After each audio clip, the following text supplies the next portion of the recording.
Ya he dado prácticamente todos los subsidios que han salido del Instituto Nacional del Teatro, la sala, los grupos, las 300 ciudades ya están todas, han cobrado todos, la mayoría, faltaría una provincia que está un poco lejos, pero ya lo arreglamos entre mañana y pasado. Y bueno, ya el año 98, el ejercicio 1998, como dicen en Hacienda, ha finalizado con el recorte, por supuesto, normal, según la tradición en la República Argentina, de la plata que nos hicieron. Que en realidad no es un recorte, vuelvo a explicar. Nos autorizan a gastar determinada cantidad de dinero, porque la explicación es esta, para que todo el mundo lo vea y para que no nos asustemos más. El dinero del instituto es un fondo público, o sea, es dinero del país. Cuando el país entra en situación de emergencia, toma de ese dinero público lo que necesita para capear temporales, inundaciones, guerras, caídas de bolsa, etc. Entonces, y por eso nos autoriza a gastar determinada cantidad por trimestre de acuerdo a las necesidades que tiene el país con respecto al dinero. A partir de ahí ya no sé más.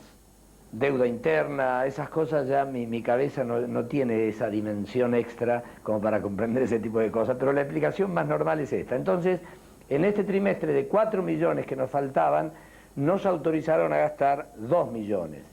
O sea que en total hemos gastado en todo el año 6.143.895 pesos y con eso hemos hecho todo el trabajo. Ya el boletín número 2 sale estos días, no lo pudimos hacer antes porque no teníamos el balance, que lo estamos haciendo.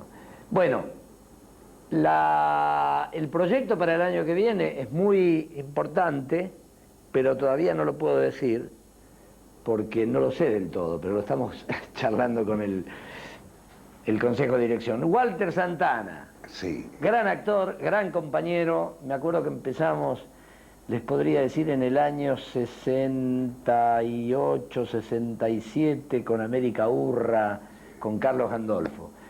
Walter, en todo teatro, hablando de teatro, ¿qué pensás que el teatro, el sentido que tiene el teatro en un mundo tan complejo, con bombas, con posibilidades de guerra, con una juventud extraña, con la violencia, con la desocupación? ¿Qué pensás? ¿Cuál es el sentido de levantarse en la mañana, pensar que uno tiene una función o invertir algo en un proyecto? Bien, vos decís cosas realmente importantes y te felicito en cámara, no aparte, fuera de cámara, te felicito en cámara por las cosas que vos decís. Y realmente así lo haces absolutamente difícil una respuesta. Pero claro, me haces ver lo que tal vez no venía pensando respecto del teatro, inserto dentro de un mundo tal como está, absolutamente caótico. Vos hablabas de la función, de pronto levantarse a la mañana a cumplir una función. Yo creo que la función del actor siempre la considero importante y a veces me pregunté por qué, si era que yo estaba en la tarea o algunos compañeros queridos estaban en la tarea.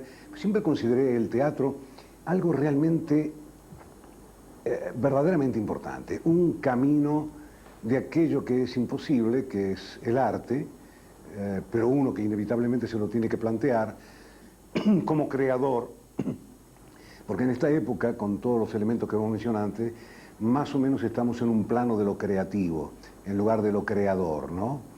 ¿De lo creativo? ¿Cuál es la diferencia? La diferencia, claro, nosotros habitualmente usamos, yo recuerdo que cuando mis hijas iban al jardín de infantes, cuando llegaba el Día del Padre, me podían tal vez entregar un frasquito de yogur con arena y una ramita de un árbol. Entonces eran creativas. Después el lenguaje de la publicidad, su hija es creativa, todos los hijos eran creativos porque algo hacían así, ¿no? Yo creo que creativo tiene que ver con el lenguaje de la publicidad que se ha incorporado... Con el ingenio, ¿no? Claro, se ha incorporado directamente a la vida cotidiana, es decir, hay pintores creativos, hay músicos creativos, actores creativos, un teatro creativo. Y yo personalmente, en alguna oportunidad, alguien que no puedo saber quién es, pero igualmente me pareció importante lo que me dijo, es decir, que todo poeta, que para mí es la máxima jerarquía humana, el ser poeta, ¿no? digamos que el poeta siempre tiene... No, a mí lo único que no me gusta de mi explicación es una palabra que nunca me gustó mucho, que tiene que ver con el desafío, ¿no? La palabra desafío. Pero en definitiva el poeta casi no podría decir que no cree en Dios. No podría decirlo. No, claro, aunque él se reconozca a sí mismo ateo, digamos, el verdadero creador está desafiando algo que es a la mirada, a la concepción de cada uno, en la inmensidad, ¿no? Entonces, yo creo que el actor tendría que plantearse algo así. Yo creo que las dificultades más serias que se nos pueden plantear como actores, como directores, escenógrafos, músicos del teatro, la organización de un espectáculo, tiene que ser una intención creadora, que después a veces se arriba o no se arriba, pero ponerse en camino de eso, para poder arribar. Y no me alejo, hablando de esto, de los planos de la realidad, ¿no? De la desocupación, fundamentalmente, o de la violencia, fundamentalmente, o de la miseria, o de la extrema pobreza, o de la, digamos, de todo lo límite, ¿no? Me planteo las cosas en el nivel que podemos hacerlo, pero hace años que nosotros no venimos trabajando, creo yo, y voy a decir casi todos, para que por el casi se escapen todos los que quieran, ¿no? Venimos trabajando no con concepciones claras, con códigos claros de trabajo. Entonces se hace 1, 2, 3, 3.000, 5.000 espectáculos y se diluyen. Ya, digamos, el teatro como arte es bastante efímero, queda en la memoria de aquellos, queda como metabolización, como digestión, como alquimia de los espectadores, pero también hacemos cosas que tienen demasiadas excusas. Es decir... ¿Cómo es eso? Claro, casi todo está colocado en el... ¿Sabés qué pasa? ¿Sabés qué ocurre? Que no teníamos con qué hacer esto, pero el oficio, al margen de lo que no teníamos con qué levantar este espectáculo, digamos, el oficio afinado en lo posible de cada uno, de cada intérprete, entonces esta es la garantía máxima que a mí me puede dar un trabajo. Hay palabras que se están filtrando, por ejemplo, claro, yo ya soy un viejo y para mí la palabra laburo no me resulta nueva. El laburo era en el lenguaje, además viene tal vez de laboro en italiano o de labor en español, son una hermosa palabra. Pero ahora tiene una significación distinta en el sentido de que alguien te pregunta, ¿qué estás haciendo? ¿Tenés algún laburo? Y entonces se pierde la palabra trabajo. Y esto podrá hacer creer que hay una excesiva... El trabajo, si uno defiende, no digo desde las palabras, porque el lenguaje tiene algo adentro, no es porque sí. Las palabras son un fermento dentro de uno, una posibilidad de permanentes dudas, de revisar conceptos, de estudiar. Y entonces, uno se queda tranquilo si uno tiene un laburo. Entonces, ese laburo, che, ¿qué tal es? Y no, es una porquería, ¿sabes qué pasa? Que me garpan, hay que sobrevivir. Y entonces ya se hace una especie de concatenación de conceptos en el que ya no es el laburo, es en el que tengo que vivir, en el que tengo que sobrevivir, es una porquería lo que voy a hacer. Y uno lo hace, ¿no? Esa porquería. Entonces está muy denostado el campo del trabajo para pasar a una simplificación que es el laburo. Entonces hay ¿está claro para vos? Está claro, está claro. Hay empiezan a crecer otras significaciones, ¿no? De si, por ejemplo, el teatro podría ser de un origen y una concepción religiosa, ritual, bien que en nuestra época... ¿Podría ser? Digamos, lo fue como raíz, como esencia, lo sigue siendo, qué sé yo. Yo podría decirte que a mí me gusta de pronto que esté el telón y que se abra el telón. Pero bueno, ahora nos hemos acostumbrado a ir a espectáculos donde el telón no existe porque, bueno, porque el espacio es no convencional o porque, no sé, pero... Bueno, en la antigüedad seguramente los telones no existían. Claro, ¿no? pero... Y el fenómeno aparecía igual. Ahora, hablando de palabras, Walter, Sí. Yo siempre digo que este programa se tendría que llamar Reflexionando, porque lo que más nos apasiona es cómo a veces la persona que está ahí empieza a reflexionar de tal manera que se le ocurren cosas que yo digo, que a veces yo noto que es la primera vez que las menciona, y eso es lo más interesante de este programa, en donde creo que el protagonista de esto es el proceso de pensamiento que tiene el entrevistado para sacar una idea nueva que a nosotros nos impacte. A mí me impactó la diferencia entre laburo y trabajo, y entre creador y creativo. Y hablando de palabras, yo cambié la palabra corte por intervalo. Entonces tenemos un intervalo y seguimos con este gran actor. Debe ser poeta, habrá escrito también. Vamos a ver, no me lo digas ahora.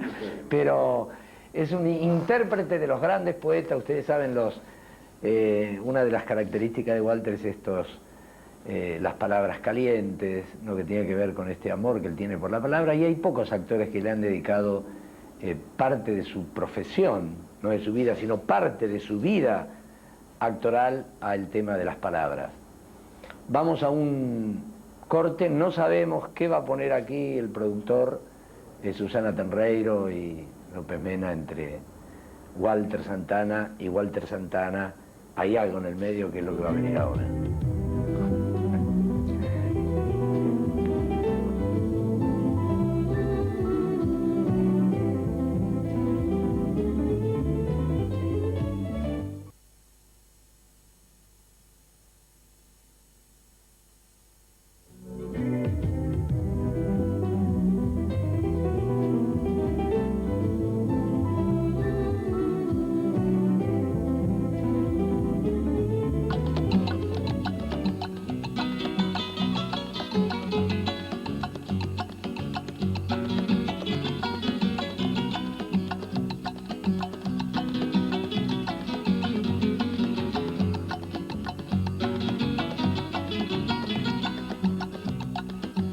Qué mala suerte tienen los que quisieran. No Todo está perdido es uno de los grupos que están aquí en este encuentro de la provincia de Buenos Aires. Ellos son de Rojas, tienen una larga trayectoria dentro del teatro de Buenos Aires y ahora están en una actividad muy importante trabajando sobre las 300 ciudades, vienen de Cuba. Me gustaría que nos cuenten un poquito la historia. Bueno, cómo no. Bueno, en primer lugar vamos a decir que auspiciado por el Instituto Nacional de Teatro, tuvimos la posibilidad de realizar una obra que se llamó Reunión Cumbre, de un autor nacional, y que bueno, que tuvimos la oportunidad de presentarla en el Festival del Caribe, en la ciudad de Santiago de Cuba. Y hoy, en el marco de las 300 ciudades, cuenta su historia y su leyenda. Hemos estrenado hace 20 días atrás una obra con 29 actores en escena. Bueno, un poco el autor soy yo, si bien es una creación colectiva. La dirección es de Negrucha y mía, con la colaboración de Eduardo, y donde actúan Marta y varios de los integrantes de nuestro grupo. Somos 29 en total. Negrucha, ¿cómo es esto de hacer teatro en Rojas? ¿Cuáles son las dificultades? ¿Cuáles son las posibilidades? Bueno, yo siempre hice teatro en Rojas. Tuve otras posibilidades, pero siempre quise quedarme en Rojas. Y creo que ya a esta altura, no es porque sea tan vieja, creo. Pero bueno, seguiría haciendo teatro en Rojas. Y calculo que eso es parte de mi vida. Y tal vez soy una gran luchadora del teatro. Me enfrento a un montón de problemas donde a lo mejor me equivoque o no, pero soy honesta porque no hablo solamente de los problemas del teatro de nuestro lugar, sino de los problemas de teatro al menos de toda la provincia de Buenos Aires, que son muy grandes. Por ejemplo, en este momento están Lila Cohen, Héctor Romero, que en estas dos últimas reunión cumbre y las 300 ciudades no actuaron, pero nosotros tenemos esto, por ejemplo, ellos hoy no actúan y son técnicos que hacen a lo mejor luces y sonidos. Y mañana, como me ocurre a mí o a Mario o a Marta, si no estamos en el escenario, estamos en la dirección o estamos en la parte técnica. No interesa, porque empezamos desde abajo. Hace muchos años que estamos con esto. O hacemos la escenografía, o hacemos las luces, o el sonido, o estamos colaborando en lo que podemos.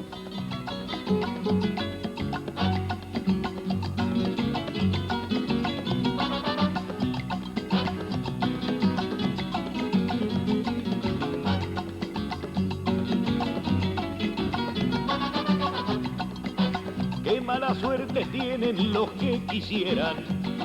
Tomamos el camino de participar en eventos donde nos ayudaron a crecer a través de muestras, la participación en muestras regionales, incluso en competencias de nivel provincial, mejorando la calidad de los textos, ¿no es cierto?, buscando elevar la calidad del mensaje.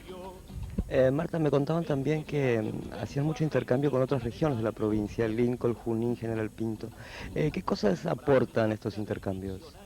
Y entre la gente de teatro se ayuda, nos reconforta, porque cuando uno no tiene, como en el caso nuestro, ahora por ejemplo, que no tenemos una sala disponible, pero tenemos los compañeros de Lincoln, como hemos tenido la gente de Junín también, hacemos intercambios de actores, nos ayudamos. Podemos tener continuidad en el trabajo cuando tenés impedimentos, por ejemplo, el espacio físico, ¿no es cierto? Aparte que la gente de toda la región somos compañeros que todos. El que menos tiene son 15 años, la gente de la Fragua de Lincoln va a cumplir 15 años de experiencia. De experiencia, por supuesto. La gente de la Fragua de Lincoln ya cumple 30 años de trabajo. El maestro López en Junín, fundador de Antorcha, es un hombre que hace 70 años que está en el teatro. Hicimos Los Prójimos, el Pan de la Locura, el Zoo de Cristal, y la gente se acostumbró a ver, o a Moreta, o bueno, llevamos más de 30 piezas hechas de autores argentinos, extranjeros también, y la gente se acostumbró a ese teatro, y ahora dice, bueno, por fin, es que te diferencia. Lo diferencia y lo disfruta, y te lo agradece. Si los pueblos del mundo no se entendieran, cuando el hombre comprende sus intereses, el planeta se achica y su idioma crece.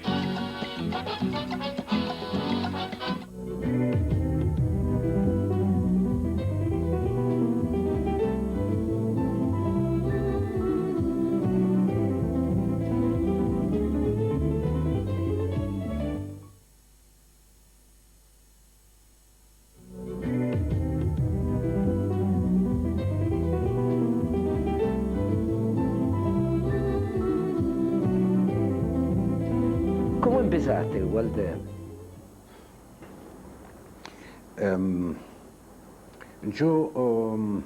Fue repentino. Es muy difícil indagar y rastrear ahora, digamos, las motivaciones. En mi casa se hablaba de teatro. Yo no puedo contar ahora que jugaba con mi primita al doctor, ¿no?, y hacía roles ahí, aunque me gustaba mucho una prima que tenía, pero, digamos, no jugamos al doctor con ella ni me inicié en eso. Fue bastante repentino. En mi casa el que hablaba de teatro era mi padre. Yo tendría casi que aceptar al día de hoy que casi fue un mandato de él, ¿no? Ajá. Al que he tratado de cumplir, pero con ciertas broncas contra él, muchas veces, ¿no?, por haberme metido en esta profesión, ¿no? Pero bueno, pero fue una cosa en que no había ninguna orden precisa, pero yo siento que internamente tenía mucha fuerza todo lo que él decía del teatro. Él siempre vio el teatro como algo absolutamente divertido, ¿no? Y claro, vos decís a vos que te gustan ciertas cosas que tienen que ver con las palabras. Vos sabés que divertido está utilizado también últimamente. Yo Yo pido disculpas por estas reflexiones, pero claro, divertido no es la carcajada del macetero que se mueve únicamente frente al chiste. Generalmente hay una excusa social que dice, no, ¿sabes? No voy al teatro porque sí, ya ves, llego del laburo, mi mujer, los problemas que tengo, entonces quiero ir a ver algo divertido. Y el teatro es divertidísimo, cualquier tipo de teatro. Está ese teatro de los chistes, al que a mí me encanta también, pero está el teatro de los no chistes, o llamémosle del humor, ¿no? Porque el chiste no es humor. Entonces, que está funcionando. Pero en materia de excusas no solo hay dentro del trabajo que hacemos, sino socialmente, ¿no? Las explicaciones un tanto aparecen casi como una especie de culpa de no ir al teatro frente a un actor amigo, frente a un compañero, claro, alguien que uno conoce. No, no voy a esto. En una oportunidad yo en una reunión que éramos 10, que aprovecharon, digamos, para que yo estaba, podría haber estado cualquier actor, hubiera sido creo lo mismo. Entonces me dijeron, ¿qué estás haciendo? ¿Y qué vas a hacer? ¿Y qué hiciste? ¿Y aquello que hiciste? ¿Qué sé yo? ¿No? Entonces me di cuenta que venía de entretenimiento, ¿no? De un tiempo horario determinado que había que pasar en esa reunión y después, chao, no le interesaba a nadie ni lo que había hecho, ni lo que iba a hacer, ni nada. Entonces agarré, frené la cosa y pregunté, ¿cuánto hace que vos no vas al teatro? ¿Cuánto hace que vos y vos eran 10, ¿no? Que no van al teatro? Resultó que nadie en los últimos 10 años ha ido al teatro. Entonces no les interesaba nada, absolutamente nada. No les interesaba. Ahora, ¿qué puede pasar con que no van al teatro? No les pasa nada. En general, la gente que estaba ahí, menos yo, era gente, no digo adinerada, pero con un movimiento de monedas bastante interesante.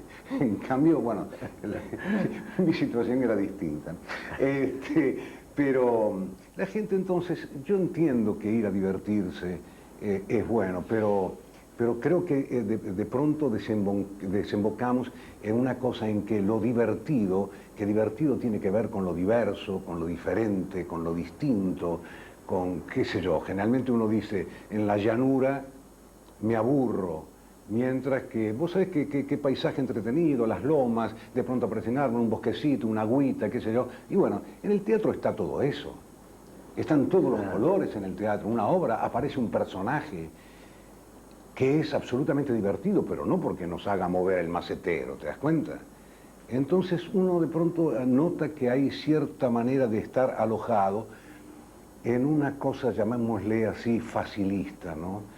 Como que está claro que cada vez más hablamos en refranes. ¿Cómo es eso? Claro, hablamos en refranes, en proverbios. Le llamo refranes o proverbios, no específicamente a aquellos erróneamente, a mi criterio, llamados de la sabiduría popular. Algunos quedan todavía que conservan la sabiduría popular, pero que nosotros somos una serie de citas. Yo recién lo acabo de mencionar a mi padre, podría haber mencionado a mi mamá, a mis hermanos, a mis maestros, Escobar, Funes y Valdés, cuarto y quinto grado, me marcan 3 maestros sensacionales. Puedo citar al barrio. Es decir, yo sigo citando cosas que aprendí, como si la cultura, o por lo menos, fuera absolutamente oracular, ¿no? Es decir, que todo es transmisión oral. Eso hace que el cerebro, de pronto, se ponga a descansar cómodamente. Entonces, no hay nuevos pensamientos, no hay nuevas imágenes. No hay, ya que la posibilidad de la aprehensión de un pensamiento es sumamente difícil, pero siquiera algo que resulte parecido a algo nuevo y no a la constante repetición, porque uno ha podido ver en películas o aún en obras de teatro que, por ejemplo, hay textos escritos en que reproducen discusiones de lo inevitable, ¿no? Del marido y de la mujer. Y uno podría regresar a casa y discutir con la mujer de uno y repetir las cosas que escuchó en el teatro, porque es más difícil reflexionar y poder contestar algo nuevo. Todas nuestras palabras a veces tengo la sensación de que están gastadas, ¿no?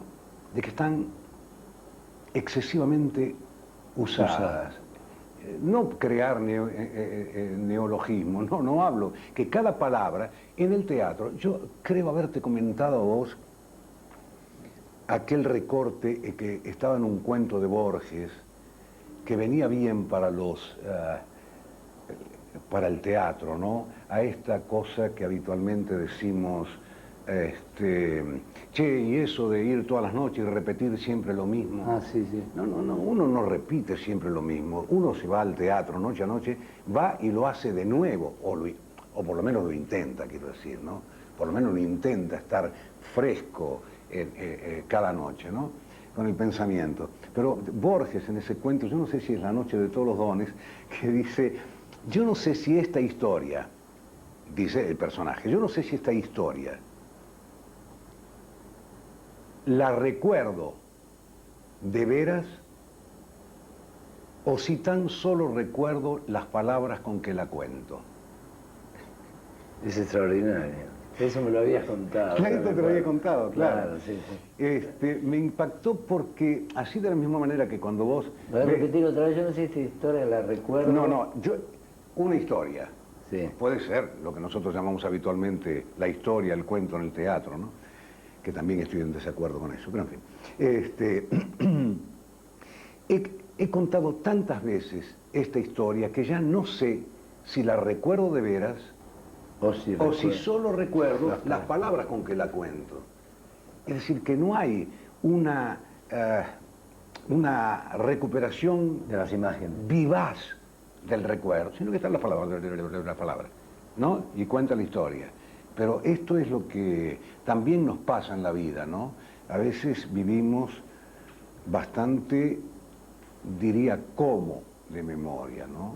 Lo alivio diciendo como de memoria, no de memoria, como de memoria, ¿no? Yo eso lo pienso a veces y me pregunto siempre que a veces las caras y los lugares los vivimos de memoria, por eso cuando uno se va extraña, porque el lugar uno lo vuelve a recuperar en la distancia, pero si no, uno vive de memoria a Buenos Aires, ya no lo mira más.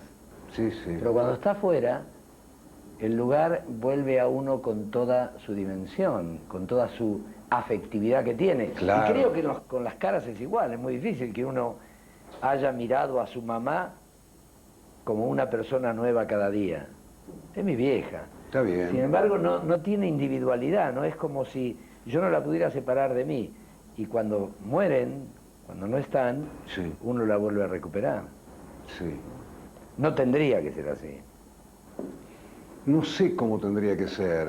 La tendríamos vida... que estar más despiertos a la vida. Yo creo que sí, sobre más todo. presentes. ¿Cómo dijiste? Más presentes. Más presentes, sí. Y yo creo que sí, porque digamos que algún pequeño intento que uno hace, uno se siente un poquito más nuevo, ¿no? Algo mejor, algo en el ánimo que recorre todo el cuerpo. En definitiva, somos un cuerpo. Después nos podemos agregar auras, nos podemos agregar energías solares o energías no sé de dónde, pero hay algo que está en el cuerpo de uno, ¿no? Inevitablemente. Y bueno, el actor inevitablemente es cuerpo, no es otra cosa que eso. Bueno, vamos a otro intervalo. ¿Qué quiere decir intervalo? Intervalo, entre algo, ¿no? Entre una cosa y otra. Bueno, y después, ¿cómo entraste en el mundo del teatro?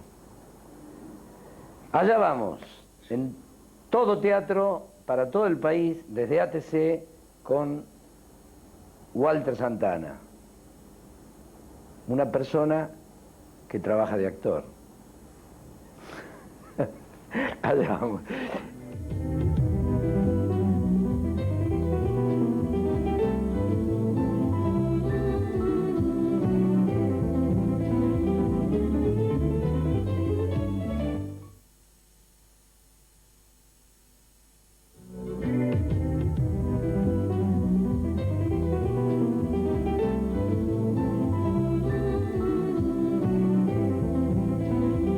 También uno experimenta, yo muchas veces ahora me estoy habituando, a medida que avanza el programa, un algo más empieza a suceder en las reflexiones que hace los entrevistados con respecto a sí mismo, con respecto al teatro. ¿La primera vez como actor cómo fue? La primera vez como actor... Eras un pibe, un adolescente. Sí, claro. Sí, 20... Porque fue repentino mi arribo al teatro. La decisión, por ejemplo, no fue ir a un teatro, sino que fue ir a la Escuela Nacional de Arte Dramático, ¿no? Ah, hiciste el conservatorio. Claro, ahí hice el conservatorio, claro. Entonces, y después cuando salí, que me presenté en el Teatro de los Independientes. Y ahí empecé a trabajar. Y realmente trabajábamos bien. ¿Que estaba donde está el Pairo ahora? Que donde está el Pairo, Ah. Teatro de los Ensayos. Con Lovero. Con Lovero dirigía, ¿no? Y entonces había un grupo, llamémonos, de muchachos, todos con ganas de experimentar, de hacer algo, y sobre todo había, digamos, dentro del grupo había 3 o 4, sí, Jobson, Klein, Herrera y no me acuerdo quién más, que estaban muy interesados en la literatura. ¿Qué ocurre? ¿Por qué digo los otros tal vez no? Los otros también sí, pero éramos todos tipos que realmente, y esto no lo cuento como lástima de nosotros, ¿no? Éramos todos tipos que trabajábamos durante todo el día. Es decir, teníamos que estar... ¿Esto fue después del conservatorio? Después del conservatorio, sí. Y entonces trabajábamos todos, 8 de la mañana, 8:30, no sé, los trabajos de cada uno, a las 12 del mediodía y después de 3 a 7, y después íbamos al teatro, ¿no? Y esto que lógicamente ha sido casi mitificado, pero casi naturalmente, ¿no? El mito de los actores que pasamos con el trabajo, con el sacrificio y todo esto, ¿no? Fue una cosa realmente muy buena, yo diría casi excelente, ¿no? Digamos porque había una pasión que se generaba aún para aquellos que no la tenían del todo clara, ¿no? La cosa del teatro, que iban, que cayeron y que bueno, estaban y que duraban un año y se iban, ¿no? Pero digamos no picaban fuerte dentro con la pasión del trabajo, ¿no? Y eso fue un hermoso aprendizaje en el Teatro de los Independientes, un aprendizaje inolvidable y de prácticas de un teatro que lógicamente toda la parte, llamémosle, no la práctica del actor solamente, sino la práctica de la maquinaria escénica no existía, ¿no? Claro. Entonces, bueno, era un arreglarse como se podía, pero también socialmente pasaban otras cosas, ¿no? Había un acompañamiento de parte de la gente. De la gente del público. Sí, del de la público, comunidad. sí. Había nosotros, digamos, de lo que habitualmente se llama éxito, tuvimos 2 o 3 excelentes, y mientras tanto no hubo teatro, y mientras tanto La Máscara, y el Florencio Sánchez, dirigido por Pesce, y bueno, pero y había teatros que producían algunos espectáculos con una aproximación al camino de la presentación de un trabajo. ¿Estás hablando de qué año, más o menos? Y estoy hablando exactamente del año 56, que me perdone la gente de la cámara, 56, ¿sabes de qué estoy hablando? De hace 42 años. Sí. Yo tengo 90, así que es fácil la cosa. Yo tengo 58. 56, Voy a cumplir 58 en mayo. 56, 57, 58, 59, 60, 61 y algo más. Claro, después yo pasé que fui llamado directamente por la compañía de Luis Abeil. Y entonces ahí ya encaminé mis pasos en el terreno, llamémosle así, profesional, ¿no? Y bueno, y ahí fui empezando a trabajar y llamado por distintos directores, distintos teatros. Bueno, acá estoy todavía pensando en que algún día, bueno, me llamarán para trabajar. Este año 98, lo digo con absoluta claridad, no tuve ninguna temporada. Es el primer año que del 56 ahora no tuve ninguna temporada. Hice mis recitales o mis trabajos, como lo llamo yo, palabras calientes y palabra de Borges, ¿no? Y bueno, eso lo hago. Y eso es mi trabajo, y después trato de indagar alguna cosa sobre lo que mi madre diría. ¿En qué estás pensando, Walter? ¿En la inmortalidad del cangrejo? Como diciendo, ¿en qué imposible estás metido, no? ¿En qué imposible estás metido, no? Y bueno, qué sé yo. Gandolfo nos introdujo en un mundo particular, ¿no? No, Gandolfo a mí me cambió el panorama con América Urra. El trabajo de él, la mirada de él, la seriedad de él, no una seriedad tonta, no se ponía serio, pero era un trabajo a hacer en América Urra que es un hito en mi vida, no solo en mi carrera de actor, un hito en mi vida. Ahí me tocó en todo, toda la parte afectiva, la relación con los compañeros, todo, fue una cosa realmente estupenda, América Urra. En el próximo lo vamos a tener a Gandolfo. Va a venir acá a charlar un poco sobre la otra mirada, la mirada del director, a pesar de que él ha sido un gran actor, ¿no? Sí, pero yo lo vi trabajar como actor, pero lo que pasa es que Gandolfo es alguien que yo creo que tiene un nivel muy alto. Gandolfo yo creo que llega a la categoría de maestro, porque sabido es que profesores hay muchos, pero maestros, él tiene la calidad de maestro de hace muchos años, a mi criterio, ¿te das cuenta? Es una reflexión de Gandolfo, debe ser aire. No, yo tengo no un respeto solemne por él, un respeto cariñoso, amoroso a su sapiencia, ¿no? Porque de aquella época que él estaba en esta reflexión, no es un advenedizo de la reflexión. No, no. Ya estaba remetido con... Además, un hombre que se sumergía en sus profundidades, en las propias y en las de los demás, ¿no? Y en la literatura. Sí. Gran hombre de teatro, Gandolfo. Vamos a otro intervalo pequeño para redondear esta charla con Walter Santana.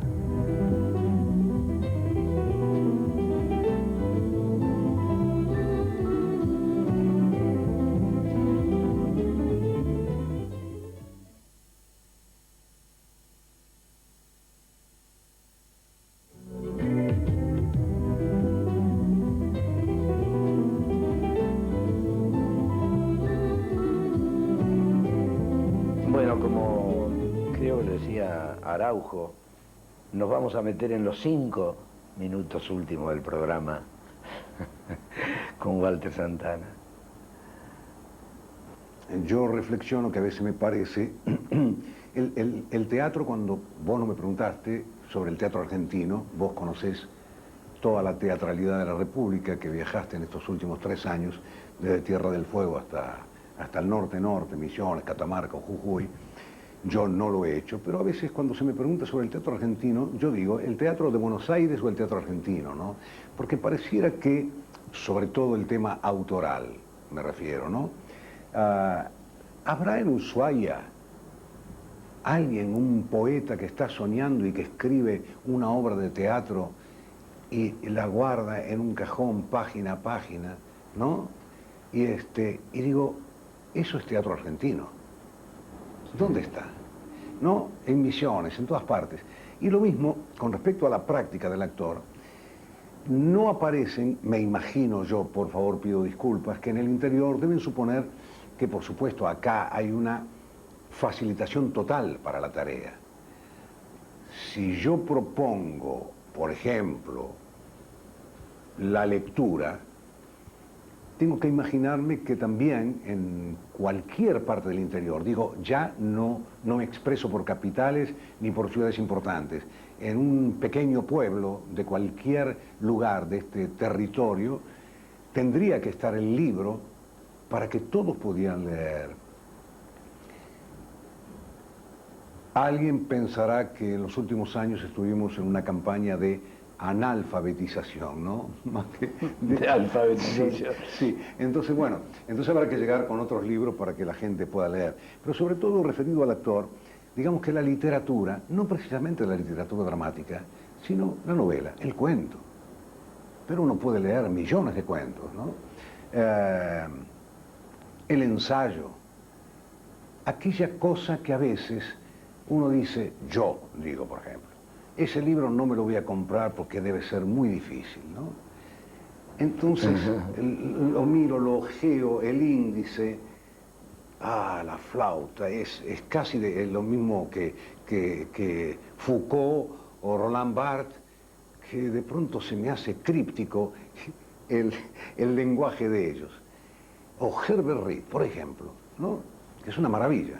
Entonces uno va extrayendo cosas, reflexiones que tienen que ver con la tarea de uno, porque la tarea es el hombre. Yo estaba en Bruselas hace ya muchos años, de casualidad, de turista, y elegí para mi hermano, siempre me acuerdo, había una tarjeta postal blanca absolutamente con un trazo de Van Gogh en carbonilla. Era un minero zapando el carbón.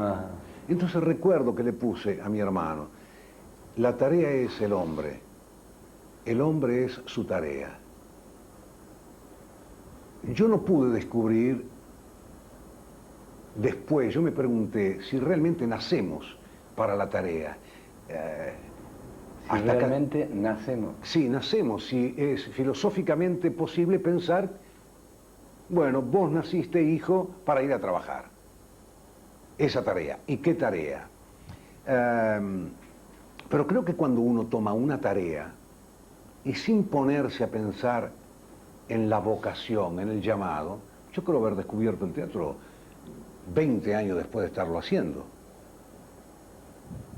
Yo no recuerdo la vocación, el llamado. Yo era un tipo así que fui, lo mismo que en la pintura o en la literatura, en la poesía, digamos que no puedo decir que le hablé a mis padres o que mis padres me han hijo, en el test salió que sos un artista o que serás un artista, ¿no? Por empezar, que nunca creí que un artista nace, sino que el artista es también algo que se hace. Porque si no cae la sentencia sobre aquello que en alguna oportunidad hablábamos, lo que natura non dà, Salamanca non presta. Y yo digo, lo que natura non dà, Salamanca presta. Hay que trabajar sobre el cuerpo de uno, del actor. Esa sabiduría popular ocurrió para un tiempo. No es una sentencia con la cual vivimos marcados y señalados, estigmatizados. Vos no fuiste elegido. Y entonces aparece un paraíso de elegidos únicamente. Mientras que hay gente que puede arribar a su tarea y, bueno, ser esa tarea. Para terminar, Walter, cuando vos le dijiste esto a tu hermano, ¿lo pensaste por la tarea de Van Gogh o por la tarea del hombre que estaba trabajando en el cuadro de Van Gogh? ¿Qué fue lo que te imaginaste? Es excelente, muy piola, no lo había pensado. Mira. Entonces, se juntan las dos imágenes.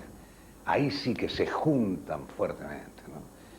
Pero me pareció una reflexión que me acompaña a mí, yo se la mandé a mi hermano, no quería hacerme cargo yo de esa responsabilidad. Que la tarea es el hombre. Y el hombre es la tarea. Es su tarea, sí, sí.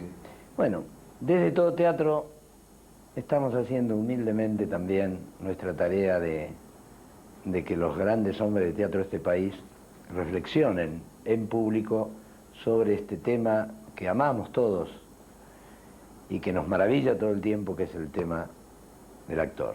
Nos vemos en el próximo y yo creo, porque con la producción nunca se sabe, hasta dejan un movicón encendido, por ejemplo. Creo que va a ser Carlos Gandolfo. Hasta la próxima. Perdón, volvemos. Postdata, porque Walter se olvidó de algo que no se puede olvidar, algo... ¿Qué te olvidaste? No, es que yo tengo 2 nietos Sí. que son de mi hija mayor. Ajá. Y yo creo que esto es bueno para mi salud, recordar a Lucas y a Julián. Entonces lo hago en este momento. Y a ellas dos. Claro, y sobre todo que habíamos terminado con la tarea de ser hombre. Son 2 varones que tendrán que trabajar y duro. Yo los voy a alentar para que hagan su tarea como corresponde. ¿Cómo se llaman? Lucas y Julián. Lucas y Julián. Y Santino y Bruno. Chao.